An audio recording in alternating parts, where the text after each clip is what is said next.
Hello everyone, welcome back to our channel Login Aid. In this guide video, I will show you how to log in Discover Home Loans account. So first of all, what you have to do is launch open any browser of your choice. You can see over here I have opened Google Chrome. Now click on the search bar and type in this link www.discover.com/home-loans. Press enter. Now you can see over here you'll be led to the official website of Discover Home Loans. From here you'll be able to log in to your account. Right over here you'll be able to find the option for login. If you hover over it you'll be able to find two options over here. My application is in process, my loan is funded. If your application is still in process, simply click on this option, my application is in process.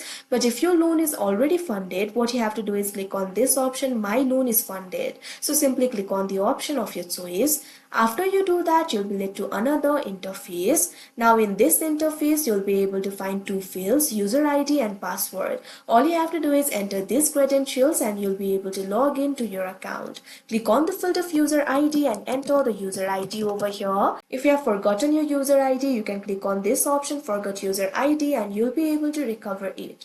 Now after you do that, click on the field of password and enter the password. If you have forgotten your password, click on this option, forgot password, and you'll be able to recover it. Now after you enter your user ID and password, click on the login option that you can see on the screen and you'll be logged into your account. So that is how you log in Discover Home Loans account. I hope you found this video helpful. Thank you for watching. Make sure to like, share and subscribe to our channel.